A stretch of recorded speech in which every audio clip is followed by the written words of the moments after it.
If you're looking for the perfect trio of EDC tools in 2026, I've got some options for you.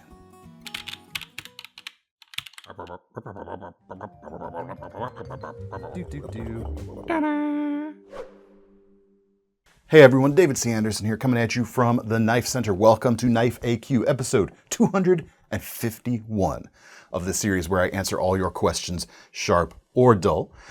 We answer your questions. We get those questions from the comments section, so that's where you need to drop yours if you want it considered. And then I sit here and try to answer them to the best of my ability, and Thomas behind the camera makes snarky comments. Water displacement formula number 40.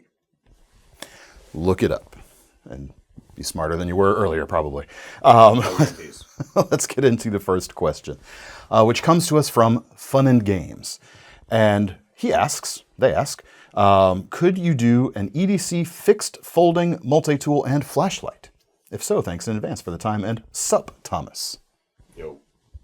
I'm going to tweak your question just a little bit for a good reason. You're talking about four tools. I mentioned trio earlier, but fixed blade, folding knife, multi-tool, and a flashlight for EDC. There's one item that's recently on the market that has, in some ways anyway, has sort of eliminated the need to carry a folding knife and a multi-tool, depending on what sort of multi-tool you're into. Can get to that later too. And it's a tool that kind of has made me look back on when I really first started getting into the EDC, whatever you want to call it. I would always carry a folding knife and a Swiss Army knife. That was my multi-tool of choice back in the day. Longtime viewers will know that I carried the Evo Grip series for a long time, the S16 and then the S18, both of which are discontinued at this point. But the new Synergy X is probably the closest, currently made Swiss Army knife for my needs. I paired it with about a 3-inch folder. This is my personal design, the DCA Maximal from CJRB, KnifeCenter exclusive with some upgrades here. So I'm kind of going to show some of my designs in this video because, we're talking about my EDC back in the day in this case. I like the Synergy X. I think it is a great option for an everyday carry multi-tool. You've got a locking blade, which is cool, and you've got a nail file for cleanliness, personal hygiene, which is great. Beyond that, you've got a pair of scissors, which is an excellent thing on your everyday carry multi-tool, in my opinion. Flathead with a bottle opener, and you've got, instead of the can opener, which comes opposite that tool on many Swiss Army knives, you have their box opener here with a small serrated edge and small screwdriver there at the tip. It also does Phillips heads. Pretty cool tool. Also comes with a pocket clip, which is, of course, something very different in the world of Swiss Army knives. It is not removable or replaceable, and it is a little bit on the flimsier side. So don't consider this a robust pocket clip if you're interested in it. But I do like the model. I don't actually carry. I don't carry a multi-tool the same way I used to. Lately, I've been carrying my little 3D printed contraption here that holds a few different tools, including a set of pliers. But this item right here, it's new. It is the Nextool K30. And if this were out when I first started, religiously carrying knives, so every Sunday, no. It's a good spin on the, when someone says they do something religiously, like, every Sunday, or maybe just on holidays. I'm going for biblically. Christmas and Easter.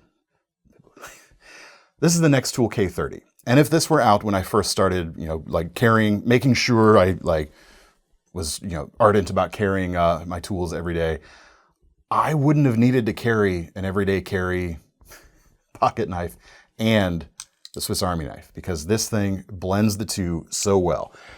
But to bring things back to Fun and Games, your question. The K30 is, in this case, going to be the EDC multi-tool and EDC folding knife in this kit. Yes, it doesn't have a set of pliers. If you want that, we can talk about other options, certainly. But let me tell you what all this does. First off, it's $40, which is very affordable. And for that, you get a about 2 3/4 inch 14C28N blade. So it's not a mystery metal. It's an actual named steel, and a pretty good one. It's a tough steel. And it's a good length for, general purpose, everyday carry, light to medium duty stuff. It's not a heavy using knife. That's okay. A crossbar locking knife with that steel at that price is already a pretty decent deal. But this has a lot of multi-tool. I mean, it's a multi-tool. It has a lot of extra implements in it. My favorite of which is the locking bit driver right here. Comes with a double-sided bit, Phillips and flathead. You can, of course, buy other standard 4mm bits, single or double-sided, and they're going to work with this. So you can have a lot of capability in addition to this if you wanted it. But that's really cool. It locks off of the crossbar here, and yet you can still do that crossbar lock flick and open the blade without opening any of the other things that work off of that crossbar lock. The other thing that does is a bottle opener. Because it's not a multi-tool unless you have the bottle opener, right? That's gospel. Them's the rules. That's gospel. Thank you for bringing it back, Thomas. It also comes with a small flathead with an okay file. It's not super aggressive and it's pretty short, so there's only so much you're going to be able to do with it. But for personal hygiene, it's definitely going to work on fingernails. Speaking of which, tweezers there. And on the back, you've got a double-sided awl/scraper. Could make another good package opening option like so. And the other kind of headline feature here, big old scissors, which I really like. They're serrated on half, so it grabs material aggressively. That's something Nextool has been doing on a lot of their more recent options. That is a really nice set of scissors. And the whole thing at $40 is kind of astonishingly good. That's it. So that is 1/2 of the 4 things you asked for and 1/3 of the trio we're going to talk about. There would have been little reason for me to carry this knife or something like it if this knife or something like it existed when I got started. But there is still definitely a case to be made for an everyday carry fixed blade. You could go bigger. I carried an SE3 inside the waistband, behind my back for a while. That's okay. That's about as bulky as I would want to go. But that could be done. But nowadays, the other thing that is much more prevalent now than it was when I got my start as well, pocket fixed blades, of which I am a devotee, which is why I'm going to show a couple more of my things here as well. But the thing with the Nextool is this is a very good budget-friendly option that still feels really good, even at competing against higher-end stuff.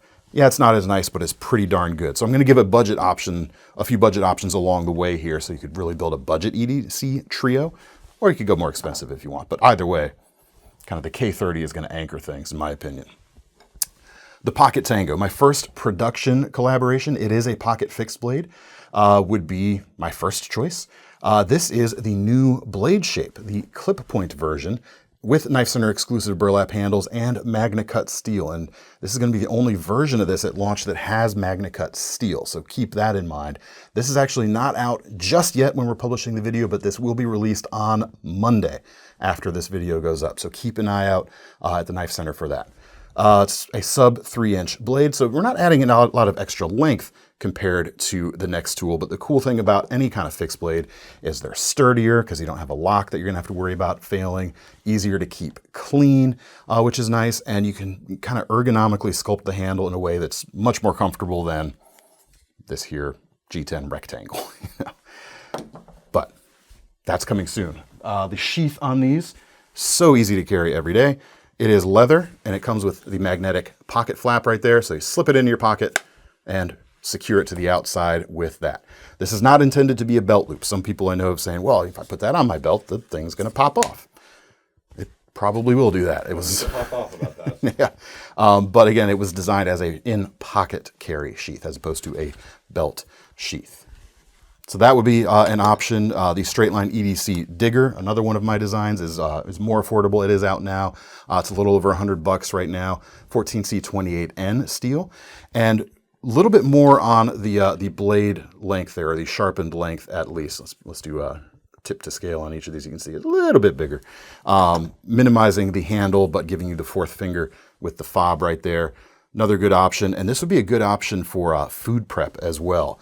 On a reasonable scale, keep it small. Again, less to get dirty when you're actually doing the cutting, and the geometry on this is actually really good. This also comes with a leather pocket sheath, which is why you can see the magnetized blades are sort of trying to get to know each other a little aggressively. Bible's width apart to keep the metaphor going. Sure. It's a good sized Bible right there. You could split them like Solomon. Yeah, there you go. The leather pocket sheath on the straight line EDC actually has 2 positions. It'll also work in a deep carry position. Or you could get Kydex. I actually carry mine in the Kydex personally. But those are both slightly more expensive options, of course. I did mention I was going to give a more affordable option. And this is one that we somehow keep managing to miss every time we do a pocket fixed blade roundup because it seems to always be out of stock. It is the Kaiser Muskrat. A very cool small little fixed blade available with D2 steel for around that $50 point. You can get it with 154 cm or S35 VN for more money, but for the if you like the design but you want quote unquote better steel, you could go with those. But the D2 is still a good option too. Blade length on here is 3.15, but as you can see, like that's a tip to scale measurement, so the actual sharpened edge is going to be less. Where is the sharpened length here? Do we have it measured? We actually don't. Shame. But yeah, you can see technically the blade length on the Pocket Tango is shorter, but you do get more sharpened edge on the, yeah, anyway. Drop point profile, stay away. Drop point profile on the Muskrat. G10 handles on this one, 3.5 finger grip for me. It is nice and narrow, both in the blade for cutting geometry and in the handle to keep it nice and snug or flush in the pocket. The sheath, oh no, I bumped the table. You know what? Senor Digger, you're going up there because you guys are way too into each other. It comes with a Kydex sheath right here and this J-style clip. You could use this as a belt clip if you wanted to, or slip it into your pocket. If you slipped it into your right side pocket, as you can see, it would be more of a inverted draw, and you couldn't reverse this around because it is kind of directional, but aftermarket stuff, throw an ulti clip on here. That would be a standard right side draw in that case. $49 for this knife. I mean, it is quite a nice little guy. Keeping the budget trio, now that we have our folder / multi-tool, our fixed blade, now we need that flashlight that you asked for. And we're going to start with a Nex torch, actually. And the knife is the K30, and this is the K40 right here. I've become a big fan of these like multi-function rechargeable flashlights of late. This is a new option to us here. The K40 is about $23. It's not the brightest light in the world, but it does a lot of stuff. 300 lumens. You've got multiple light levels, as you can see right there. We'll leave it on low for now. Turn you off. There, that's how we go. You've also got strobe. I should have given a strobe warning before I did that. But then on the side, you've got a UV light and red and blinky red. It's actually blinky red and UV. So they have a warrant for your arrest. Or it's not the UV, that's blue. Yeah, don't be careful if you're using that mode, I should say. Press and hold to go off. So it's USB-C rechargeable, which is great. It could go on a keychain, although that's not, I would worry about the durability of this keychain loop long term potentially. Throw it in your pocket if you want. And it's got a nice pocket clip here that could let you do that thing. Throw it on the brim of your baseball cap if you happen to be wearing said cap, and then it becomes a hands-free headlamp as well. Some lights like these, you could clip it to your shirt and have a side spill light in white, but this doesn't have a white spill light option. That is one option, and just because I got a couple more here too. This is one I've become a big fan of recently as well. This is the Phoenix EO6R, as you can see right here. It's about $56, a little more expensive, but it feels significantly higher end than the plastic K40 right there. It's also brighter, 700 lumens, aluminum body, and you've got UV, you've got laser in red, of course, and multiple light levels. Also very cool. And the pocket clip that lets you throw it on the hat for hands-free. You could do a tail stand quite nicely to bounce it off the ceiling and illuminate the room, and very easy to carry. And that's kind of what I'm going with all of these EDC options, is ease of carry. You could go with bigger folders, bigger multi-tools, bigger flashlights, but you have to start to figure out how you're going to carry them. So I'm just keeping things a little minimal as well. I should have mentioned that more at the beginning maybe. Last flashlight we'll look at, also at about the same price as that one, $55, the Olight O-Clip Ultra. This is a Stars and Stripes edition, but if you want something more plain, there are options available too. Also USB-C, it's got 3 options. You've got UV, which is great. You've got 2 primary light methods, both a flood for local area and a spotlight built in. Within reason, it's still a narrow body, but that's the option there. You don't get the hat clip thing going on very well, but you do get that option for hands-free carry, which is cool. And this is USB-C rechargeable. So if you don't like Olight's proprietary magnetic charging base, this does follow a standard. Good options for an EDC trio? I don't know.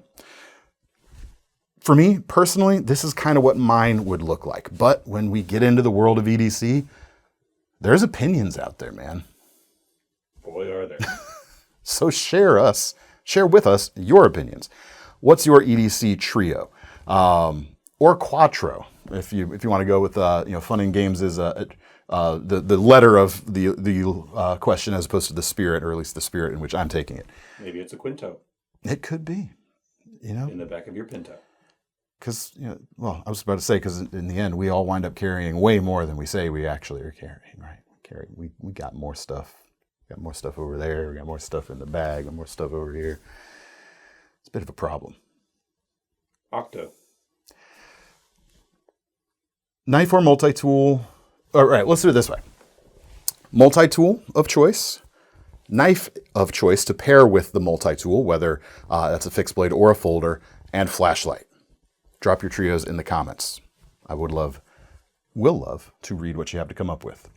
All right, let's get into the lightning round for today. We've taken long enough on that question. Timberfall Craft asks, if a zookeeper wore a referee uniform, would you call him a liar? And what knife would he carry? If there's a joke in that first part, it's going over my head, so I do apologize. You got anything, Thomas? Nope. Yeah, I'm sorry about that. But what would the Zookeeper carry? I would say probably a multi-tool in this case, and a flashlight. Probably not a fixed blade to go with the multi-tool. And this is another one where I'm not a zookeeper, so I don't have a perfect bead on the tools that would be needed, but possibly also something new from Next Torch that I wanted to show you is the MT20 Pioneer. It has some interesting things going on with it, which could be good. They come in about $100. You've got a belt sheath to go with it, and it's actually not a pliers-based multi-tool. It's a rescue shears-based multi-tool. I could see this coming very handy if dealing with animals and like bandaging or whatever. If you don't want to actually like cut the critter with this. Or guests. You may want to do a little something to some of those guests. You've seen them; they're savages. Maybe they should be behind. Downright animals. Maybe they should be behind bars or glass. Anyway, so you got a really big set of shears. You've also got a secondary set of pliers baked into this thing when you open it up, but it's actually the secondary tool. It's not based on the pliers. This is anyways, based on the scissors. You've got bevel on one side of the pliers right here, which is smartly done, so you can actually get closer to a surface while clearing a little bit of the handle right there. So that's cool. Comes with wire cutters, needle nose, and standard plying, of course. This is the other kind of like nifty feature right here. This, they call it a plastic handcuff cutter. So maybe this is a little more like rescue and tactical focused, but I could see some applications for that, just like those rescue shears on the inside potentially for zookeeping. But yeah, it works. It's a little cutter like so. So that's a lot of fun. What else we got? We got a saw. They might not need that too much, maybe trimming something in an enclosure. Sheep's foot style blade right here. Both of those are liner locking. You've also got we've got an O2 wrench here, and you've got 2 other implements, a flathead, small, that sticks out right there, and you've also got a strap cutter right there. If I were to change anything on this, what I might do, for the Zookeeper in particular, maybe the saw is superfluous. Give me a file with a flathead on this instead of the saw, and then change the small flathead to a 2D Phillips. There's no Phillips on this otherwise. That could be a good option. Or whatever multi-tool fits their specific needs. But I think, what knife would they carry? It would probably be a multi-tool. It probably is a multi-tool for all those zookeepers out there. Just a guess. Next question. Random Eskimo in the Rockies. DCA, how strong and durable is the Demko Shark Lock compared to the Triad lock? It's 2 locks designed by Andrew Demko. Or even a frame lock. The previous, this was a long time ago, so I don't remember which question exactly he's referring to, but he says, the previous survival question made me think about which knife I'd grab if it was the one I would have to depend on. My initial thought was definitely Sebenza. It's a good option, quite honestly. Before anything else, but I have to admit I would really consider going with my AD 20.5 with the large pivot and 3V blade. How strong is it compared to the Triad lock? I actually asked Andrew Demko this at one point to get it from the source, so to speak. And it's hard to do one-to-one comparisons because the Triad lock is stronger in some directions of force and weaker in some directions of force compared to the Shark lock here. So basically, they're both extremely strong, is what he's telling me. And in some directions of force, this does surpass the Triad lock, but not in all of them. Interesting to note. Different things do different things. Different things do different things. The thing about a Sebenza, though, or any frame lock, quite honestly, there is, despite how strong this is a design that still uses springs on the inside. The cool thing about a long-term frame lock is there's even less to go wrong. The arm here is essentially your spring. There's no springs to break, little coil springs or anything like that. And Sebenzas really can work. Don't let the hollow grind fool you there. If I'd prepared better, I would have brought my my Sebenza 21 with black inlays and the Insingo blade, and you can see it's been used quite a bit. So yeah, how strong is it compared? Lots. Well, yeah. Anyway, you know what I said. I tried to wrap it up, sum it up there succinctly, and utterly failed. So I'm just going to move on. You did a different thing. I'm just going to move on instead. Now we come to our finalist question of the day, which is, of course, our most seriousest question of the day, which comes from Edwit 1971. I'm just looking for that one knife to rule them all, the one knife to find them, the one knife to bring them all, and in the darkness bind them. Well, the one ring forged in darkness that I can think of is this, the Cold Steel Drop Forged Battle Ring 2. That's it. That's the joke. Disagree, did you say? Anything by Michael Walker. Anything by Michael Walker. Because that movie is a lot of walking. I was trying to come up with a better joke, but I think that one's better than what I was going to come up with. So we're going to end with that, shall we? Keep your questions coming, folks. And keep your most seriousest questions coming as well. I always have fun trying to come up with creative answers for those. Anyway, let me know what you thought of the questions. Throw your EDC trios down in the comments as well. And if you want to get your hands on any of these items, except for some of my highly personal EDC stuff there, we'll leave a link in the description, links in the description where you can get your hands on them over at KnifeCenter.com. And don't forget about our long-running Knife Rewards program, our myriad payment options available at checkout now, including Sezzle if you want to break things up into payments. I'm David C. Anderson from the Knife Center. That's Thomas behind the camera, and we're signing off. See you next time. Well, what is the zookeeper if not an urban trapper?